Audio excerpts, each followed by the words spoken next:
नमस्कार, मैं हूं डॉक्टर विंध्याचल सोनी और आप देख रहे हैं अपना प्रिय यूट्यूब चैनल इकोनॉमिक नॉलेज। आज मैं पुनः आपके समक्ष एक नए वीडियो और एक नए टॉपिक को लेकर उपस्थित हुआ हूं। आज का मेरा वीडियो बहुत ही महत्वपूर्ण है। इसमें हम लोग जानेंगे कि आरबीआई इकोनॉमी में क्रेडिट कंट्रोल किस तरह से करता है। अगर आपने अभी तक चैनल को सब्सक्राइब नहीं किया है तो कृपया इसको सब्सक्राइब कर लें। आज का हमारा टॉपिक है मौद्रिक नीति के उपकरण, इंस्ट्रूमेंट ऑफ मॉनेटरी पॉलिसी या साख नियंत्रण की विधियां, मेथड्स ऑफ क्रेडिट कंट्रोल। हम जानते हैं कि जो भी मनी मुद्रा है वह आरबीआई के माध्यम से बैंकों के पास आता है और बैंक के माध्यम से इकोनॉमी या पब्लिक के पास पहुंचता है। तो आरबीआई जो है इन नीतियों के उपकरणों के माध्यम से इस साख बैंकों पर नियंत्रण स्थापित करता है, जिससे बैंक आवश्यकता अनुसार कम या अधिक साख को बांटे। तो इसी साख को कैसे कंट्रोल करता है, उसके फ्लो को कैसे रोकता है, मुद्रा के प्रवाह को क्यों कैसे कम वेस्ट करता है, इसके बारे में हम इसमें जानेंगे। तो इसका इंस्ट्रूमेंट जो है मौद्रिक नीति के वो दो हैं, एक है मात्रात्मक क्वांटिटेटिव और दूसरा गुणात्मक क्वालिटेटिव। मात्रात्मक उपकरण के अंतर्गत हम लोग खुले बाजार की क्रियाएं, बैंक दर, नगद आरक्षी अनुपात, वैधानिक तरलता अनुपात, सीमांत अस्थायी सुविधा, repo rate, reverse repo rate और आधार दर के बारे में आधार दर आता है। इसके बारे में मैं पिछला वीडियो बना चुका हूं, आप उसमें बहुत ही डिटेल से इनके बारे में जान सकते हैं। दूसरा है गुणात्मक उपकरण। इसके अंतर्गत वह प्रचार, मार्जिन में परिवर्तन, उपभोक्ता के साख का नियमन, साख की राशनिंग, नैतिक दबाव और प्रत्यक्ष कार्यवाही आदि के माध्यम से साख का नियमन करता है और इसको प्रवाह को कंट्रोल करता है। खुले बाजार की क्रिया, ओपन मार्केट ऑपरेशंस क्या है? तो खुले बाजार की क्रियाओं से तात्पर्य केंद्रीय बैंक द्वारा मुद्रा बाजार अल्पकालीन मुद्रा बाजार होता है, ग्राह्य प्रतिभूतियों के क्रय विक्रय से है। दूसरे शब्दों में केंद्रीय बैंक द्वारा खुले बाजार में सरकारी प्रतिभूतियों तथा प्रथम श्रेणी के बिलों व प्रतिज्ञा पत्रों आदि के क्रय विक्रय को खुले बाजार की क्रियाएं कहते हैं। मतलब आरबीआई सरकार की प्रतिभूतियों को मुद्रा बाजार में ले जाकर बेचता है। इसके ग्राहक बैंक होते हैं। बैंक इसको जब खरीदते हैं तो बैंकों के पैसे आरबीआई के पास चले जाते हैं। आरबीआई जब बेचता है तो पैसा पुनः चला जाता है बैंकों के पास।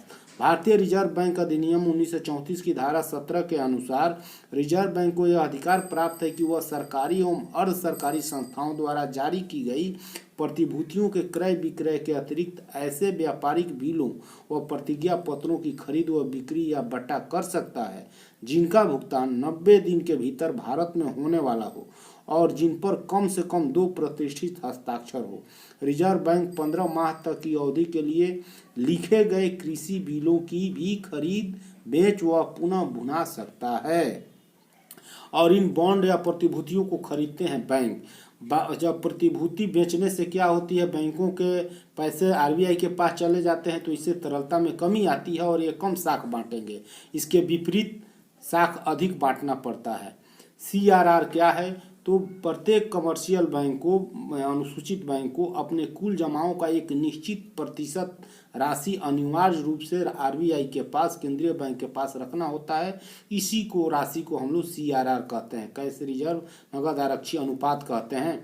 और ये भारतीय रिजर्व बैंक के संशोधित अधिनियम 1962 के अनुसार सीआरआर को सभी प्रकार की जमाओं, मांग जमा और सावधि जमा दोनों पर 3% से 15% के बीच निर्धारित किया गया है।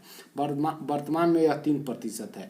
जब सीआरआर में वृद्धि की जाती है तो क्या होता है कि बैंकों को अधिक पैसा जमा करना पड़ता है, जिससे मार्केट में तरलता की कमी होती है और मुद्रास्फीति नियंत्रित होता है।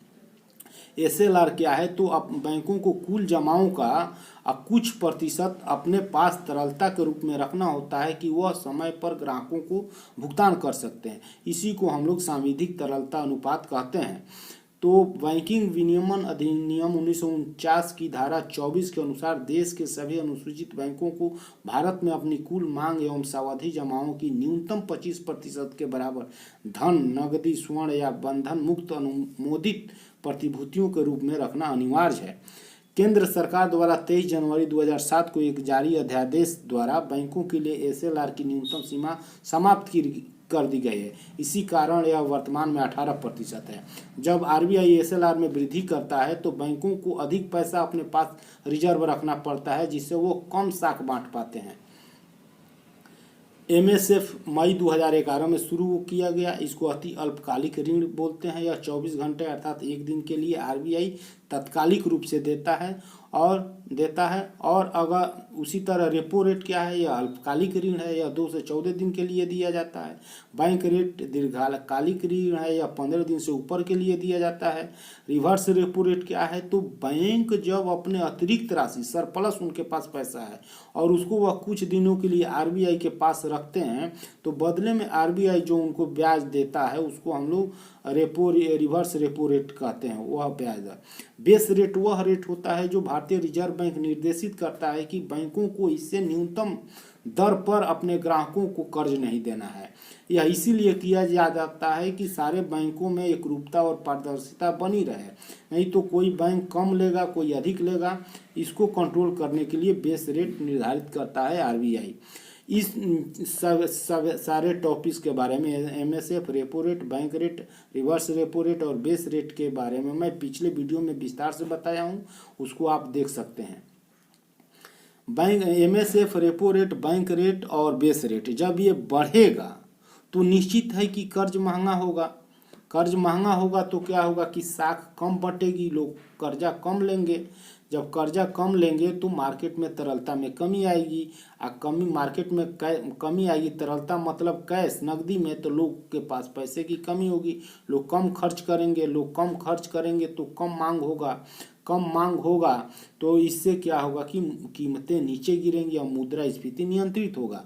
इसके अपोजिट जब रिवर्स रेपो रेट की दर बढ़ती है तो बैंक अधिक मात्रा में राशि रिजर्व बैंक के पास जमा करेंगे, क्योंकि उनको लालच होगा कि हम अधिक दर प्राप्त करें। इससे बैंकों के पास नकदी की कमी होगी, कम राशि उपलब्ध होगी और बैंक कम साख बांट पाएंगे, तरलता में कमी आएगी, मांग में कमी आएगी और मुद्रास्फीति नियंत्रित आएगी। और इसी तरह दोनों का रिवर्स प्रभाव भी पड़ता है। यहाँ पर यह ध्यान देना है कि रेपो रेट जो है इसमें प्रतिभूतियों को गिरवी रखा जाता है और रेपो रेट का जो स्वरूप होता है वो अल्पकालीन होता है, जबकि ओपन मार्केट ऑपरेशंस में प्रतिभूतियों को बेचा जाता है, गिरवी नहीं रखा जाता है और इसका स्वरूप दीर्घकालीन होता है। ये यहाँ पर दो बात को आप लोग अच्छे से समझ लीजिए कि एक का स्वरूप अल्पकालीन है, दूसरे का स्वरूप दीर्घकालीन है। रेपो रेट को गिरवी रखा जाता है जबकि ओपन मार्केट में प्रतिभूतियों को बेचा जाता है। अब हम देखते हैं गुणात्मक साख नियंत्रण क्वालिटेटिव क्या है, क्रेडिट कंट्रोल। तो साख नियंत्रण के परिमाणात्मक उपायों में साख की मात्रा का नियमन किया जाता है, साख कम बेस करके, जबकि गुणात्मक या चयनात्मक साख नियंत्रण में साख की दिशा का नियमन किया जाता है, अर्थात चिन्हित या विशेष क्षेत्रों में आवश्यकता अनुसार साख के प्रवाह को नियंत्रित किया जाता है। इसका उद्देश्य देश में आवश्यक आर्थिक गतिविधियों को प्रोत्साहित और अनावश्यक क्रियाओं को हतोत्साहित करना होता है। अब इसके अंतर्गत प्रचार, मार्जिन में परिवर्तन, उपभोक्ता साख का नियमन, ऋण की सीमांत आवश्यकता में परिवर्तन, ऋण की अधिकतम सीमा का निर्धारण, साख की राशनिंग, नैतिक दबाव और प्रत्यक्ष कार्यवाही आदि आते हैं। प्रचार में रिजर्व बैंक सारे बैंकों के बीच प्रचार करता है कि अभी ऐसी स्थिति चल रही है, इसमें हमको इस तरह का कम साख बांट के मुद्रास्फीति को नियंत्रित करना है या अधिक साख बांटकर मंदी से उबारना है। मार्जिन में परिवर्तन करता है आरबीआई कि उनको जो मार्जिन बन रहा है उसको कम बेस करके भी साख नियंत्रण स्थापित करता है।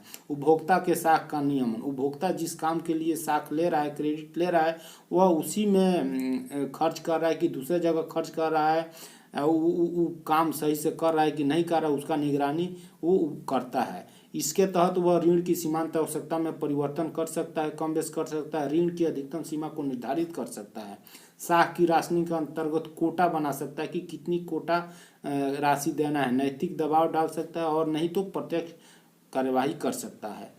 मुझको उम्मीद है कि आप मौद्रिक नीति के जो उपकरण है, इंस्ट्रूमेंट हैं, उनको सबका नाम जान गए होंगे, सबका काम जान गए होंगे और सबके बारे में अच्छे से समझ गए होंगे कि कैसे आरबीआई बैंकों के माध्यम से इकोनॉमी में मनी और क्रेडिट सप्लाई को कंट्रोल करके अर्थव्यवस्था को स्थिरता पर और गति प्रदान करने में भूमिका निभाता है। धन्यवाद, मिलते हैं अगले वीडियो में।